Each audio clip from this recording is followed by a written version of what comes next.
বলতে গেলে আসলে আমি নিজেকে ধরে রাখতে পারি না, আর ধরে রাখার মতো আসলে অবস্থাও না।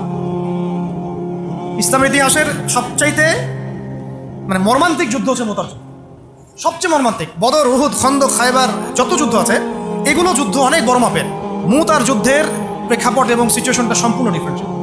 এখানে আপনাদেরকে আমি 3 জন শ্রেষ্ঠ বীরের মহাকাব্য শোনাচ্ছি। কয়জন? 3 জন শ্রেষ্ঠ বীর পুরুষের মহাকাব্য। নবী সাল্লাল্লাহু আলাইহি ওয়াসাল্লাম একজন সাহাবীকে পাঠালেন, তার নাম হচ্ছে হারিস বিন উবাইদা। কি নাম বলেন? হারিস বিন উবাইদা, তুমি এই চিঠিটা নিয়ে যাও। এটা তো মদিনা রাষ্ট্র কায়েম হওয়ার পরের কথা, একদম নবম হিজরতের 8ম বছরের দিকের কথা আর কি। তখন ততদিন হুদাইবিয়ার সন্ধিও হয়ে গেছে এবং কাজা ওমরা আদায় হয়ে গেছে এবং খায়বার যুদ্ধ জয় হয়ে গেছে। খায়বারের পরের কথা এটা। হারিস বিন উবাইদা, তুমি এই চিঠিটা নিয়ে যাও, ওই রোমকদের কাছে যাবা। তখন তো সুপার পাওয়ার 2টা, রোমানরা এবং পার্সিয়ানরা। তো এখনকার ওই যে এই কন্টিনেন্টের নেটো আর ওই কন্টিনেন্টের চায়না রাশিয়ার মতো, জানতে পারতেছে? তো সে গেল ওখানে। সুরাহবিল আল গাসানি একজন শাসক ছিলেন ওইখানকার সিরিয়ার। তো সে ওই চিঠিটা দেখে বলতেছে যে আচ্ছা ঠিক আছে, বসো, দেখি কি করা যায়। চিঠিতে লিখে আছে ইসলাম কবুল করেন, আল্লাহ পাক শান্তি বর্ষণ করবেন, তাসলিম তাসলিম। যে নবী সাল্লাল্লাহু আলাইহি ওয়াসাল্লাম চিঠি আছে না একটা রাষ্ট্রপ্রধানদের কাছে, সে চিঠি পড়ে উদ্ধত আচরণ।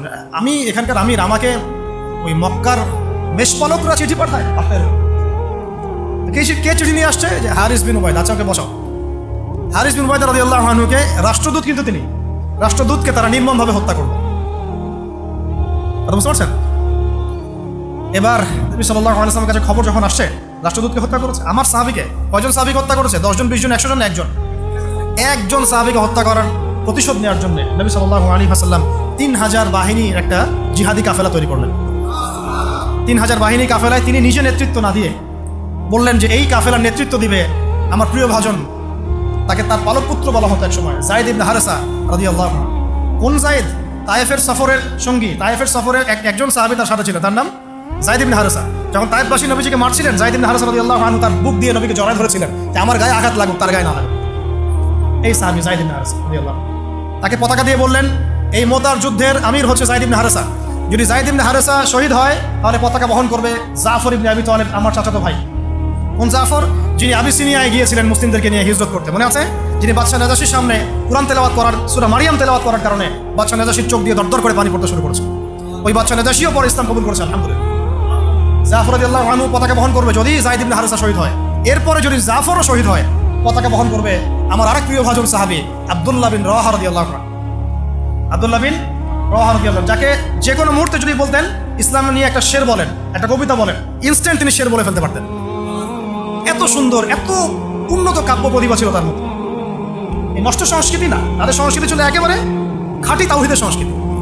এমনকি কাবা তাওয়াফ করছেন তিনি, তখন কাবা তাওয়াফ করছেন বিদায় কাজা উমরা আদায় করার সময় নবীর সামনে সামনে তিনি ঘুরছেন এবং আবৃত্তি করছিলেন একটা কবিতা কাফেরদেরকে আঘাত করার জন্য। এই কাফেররা দেখো, তোমরা যাকে বের করে দিয়েছিলে তিনি আজকে সসম্মানে এখানে ঘুরতেছেন। ওমর রাদিয়াল্লাহু আনহু বলছিলেন যে কাবা তাওয়াফ করার সময় তুমি এগুলো বলছো? নবীজি বললেন ওকে ছেড়ে দাও, সে এমন বাক্য তিলাওয়াত করতেছে, এমন বাক্য সে চয়ন করেছে যেগুলো কাফেরের অন্তরে বর্ষার চাইতেও বেশি বিদ্ধ হচ্ছে, তাকে বলতে দাও। এই হল আব্দুল্লাহ বিন রাওয়াহা রাদিয়াল্লাহু আনহু, নবীজির অত্যন্ত প্রিয় ভাজন সাহাবী। আব্দুল্লাহ বিন রাওয়াহা যদি শহীদ হয় তাহলে তোমরা তোমাদের মধ্য থেকে একজনকে আমির নিযুক্ত করে নিও। সাহাবীরা বুঝে ফেললেন এই সফরে আমরা 3 জনই শহীদ হতে যাচ্ছি, কারণ একটা সফরে কখনো 3 জন আমিরের প্রয়োজন হয় না, হয়। এবার তারা গেলেন, তারা কখনো আশাও করেন নাই ওখানে যা দেখবেন। ওখানে গিয়ে দেখলেন যে 1 লক্ষ রোমান সৈন্য সামনে এসে দাঁড়িয়েছে। কত লক্ষ? এবং একেবারে ফুল প্রশিক্ষিত, একদম ফুল আর্ম ফোর্স।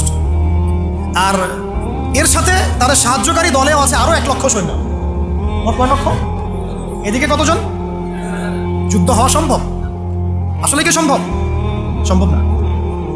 যুদ্ধ কিন্তু সম্ভব না।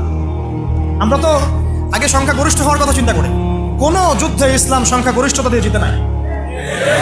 ইসলাম জিতেছে ঈমানের বদৌলতে, শুধু ঈমানের বদৌলতে। আমরা সংখ্যা দিয়ে কখনো বিজয় লাভ করতে পারি না। এখন এবার সাহাবীরা মাশওয়ারা করতেছেন রাত্রেবেলা, আমরা কি করব? কালকে যুদ্ধ করব, নাকি মদিনায় ফিরে যাব, নাকি রাসূলকে খবর পাঠাবো, নাকি কোনো বিকল্প ফোর্স নিয়ে আসার ব্যবস্থা করব, কি করব?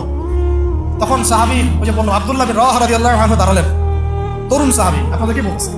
তরুণ সাহাবী দাঁড়িয়ে বলছেন যে হে আমার ভাইয়েরা, আমরা এখানে কি জন্য এসেছি? হয় আমরা এই যুদ্ধ করব, শহীদ হব, না হলে আমরা গাজী হব। আর আপনারা যে বিষয়টাকে ভয় করছেন আসলে কিন্তু আমরা সেটা পাওয়ার জন্যই এসেছি, তার নাম শাহাদাত। আপনারা যেটাকে ভয় করছেন যে আমরা এখানে গেলে মারা যাবো, ওটার জন্যই তো আমরা এত দূরে এসেছি। আমরা গাজী হই অথবা শহীদই হই, আমাদের জন্য আজর আল্লাহর কাছে লিখে থাকে। তো তার এই মানে এমন ইমানদীপ্ত ছিল ভাষণটা, আমি তো ওটা বলতে পারলাম না, আরবিতে তিনি বলেছেন। এতে মানে উৎফুল্ল হয়ে বা ইন্সপায়ার্ড হয়ে সাহাবীরা আর দ্বিতীয়বার ভাবলেন না, ঠিক আছে কাল তো যুদ্ধ হবে। এবার পরের দিন যুদ্ধ শুরু হল। এটা কি সম্ভব যুদ্ধ? প্রথমে যায়েদ ইবনে হারিসা রাদিয়াল্লাহু আনহু পতাকা নিয়ে ঘোড়াছুটা আগায় যাচ্ছেন এবং একটা আঘাতও পিছন থেকে করার সাহস হচ্ছে না তাদের, সব আঘাত তারা সামনে থেকে করছেন। এক পর্যায়ে যায়েদ রাদিয়াল্লাহু আনহুর এই মানে গায়ের মধ্যে তারা বর্ষা নিক্ষেপ করেন। বর্ষা তো আগেকার বড় বড় বল্লম বর্ষা ছিল, এবং একটা বর্ষা তার গায়ে যখন লাগে তিনি পড়ে যান, এবং এই অবস্থা আস্তে আস্তে তার শাহাদাত হয়।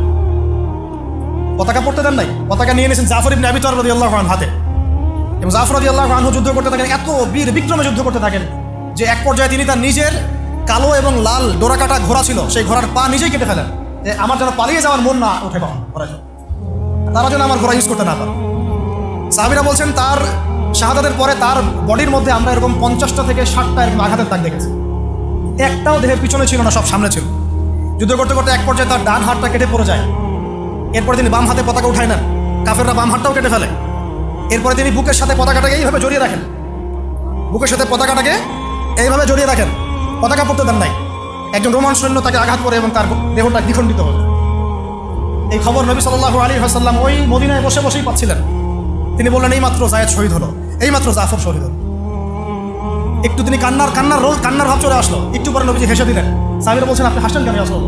তিনি বলছেন যে জাফর এর ডান হাত প্রথমে কেটে গেছে, তারপর বাম হাত কেটে গেছে।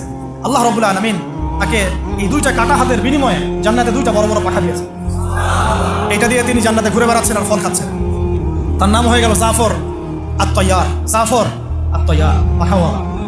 এরপরে পতাকা হাতে নিলেন সেই আব্দুল্লাহ বিন রাওয়াহা রাদিয়াল্লাহু আনহু, তিনিও তো বীর বিক্রমে যুদ্ধ করতে লাগলেন। এক পর্যায়ে তিনি একটু কান্না করেছিলেন। সাহাবীরা বলছেন আপনি কি ভয় কান্না করতেছেন? জি না, আমি ভয় কান্না করছি না, বরং কোরআনের একটা আয়াত আমার মাথায় আসছে বলে আমি কান্না করছি। সে আয়াতটা ছিল সূরা মারিয়ামের মধ্যে, ওয়াইম মিনকুম ইল্লা ওয়ারিদুহা কানা আলা রাব্বিকা হাতমান মাকদিয়া, একটা আয়াত আছে কোরআনে সূরা মারিয়াম। এটা হচ্ছে আপনার রবের একেবারে একটা চিরনির্ধারিত একটা বিষয়, যে তোমাদের সবাইকে, আবার বলছি ওয়াইম মিনকুম ইল্লা ওয়ারিদুহা কানা আলা রাব্বিকা হাতমান মাকদিয়া, মানে তোমাদের সবাইকেই আবশ্যিকভাবে ম্যান্ডেটরিভাবে এই জান্নাত জাহান্নামের উপর অবস্থিত এই পুলসিরাত পার হতেই হবে। এটা তোমার রবের একটা প্রাচীন একটা মানে স্টেটমেন্ট, এটা তোমাকে করতেই হবে, সবাইকে করতে হবে। এই আয়াতটা মনে হয় আমার কান্না আসতেছে। একজন তাকে একটা হাড্ডিওয়ালা গোশত এনে দিয়েছিল, তিনি সেই গোশতটা খাওয়ার জন্য চেষ্টা করছিলেন, পরে একটা কামড় দিয়ে ফেলে দিয়েছেন।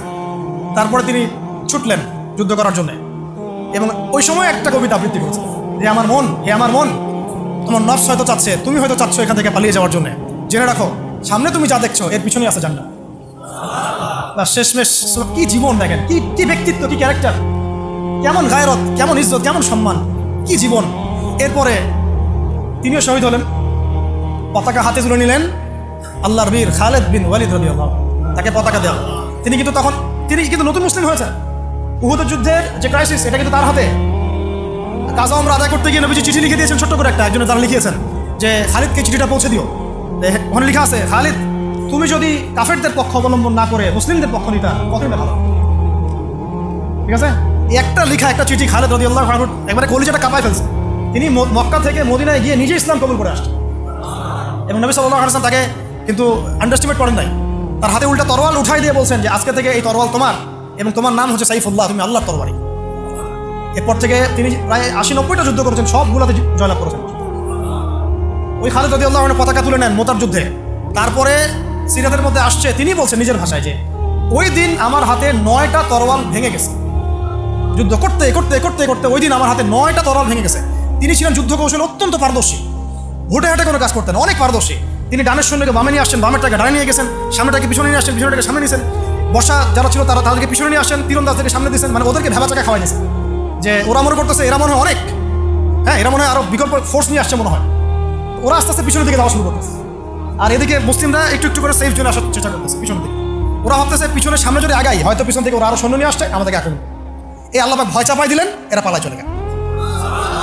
3000 সৈন্য নিয়ে 2 লক্ষ সৈন্যকে পরাজিত করা হচ্ছে। খালিদ রাদিয়াল্লাহু আনহু বললেন আমার হাতে সেই দিন 9টা তরোয়াল ভেঙেছে, আর শেষমেশ ছোট্ট একটা ইয়েমেনি চাকু দিয়ে আমি যুদ্ধ করেছি। তাহলে চিন্তা করেন কত কাফের মারা গেছে। আর মুসলিমদের মধ্যে মাত্র 12 জন সাহাবী শহীদ হয়েছে। মাত্র 12 জনকে তারা মারতে পারছে, বাকিদেরকে মারতে পারবে? এইগুলো হচ্ছে মহাকাব্য, জাজল্যমান মহাকাব্য, যেগুলো আমাদের এই প্রজন্মকে জানানো উচিত এবং আপনাদের মাথায় থাকা উচিত। প্রত্যেকটা সংগ্রাম, প্রত্যেকটা বিপ্লব, প্রত্যেকটা অভ্যুত্থানের পিছনে যেন থাকে আল্লাহর সন্তুষ্টি, আল্লাহর দিন কায়েমের চেষ্টা, আল্লাহর দিনের খেদমতের চেষ্টা এবং ইনসাফ প্রতিষ্ঠার চেষ্টা, এবং জালেমের বিরুদ্ধে আমাদের অবস্থান সবসময় সত্য থাকবে ইনশাআল্লাহ। এরকম অনেক ঘটনা আছে, আমি আজকে আর বলার সুযোগ পেলাম না। ইনশাআল্লাহ আরও একদিন আল্লাহ যদি তৌফিক দেন, ইনশাআল্লাহ তাআলা আমি আপনাদের সাথে আবার এগুলো নিয়ে সেশন করবো ইনশাআল্লাহ।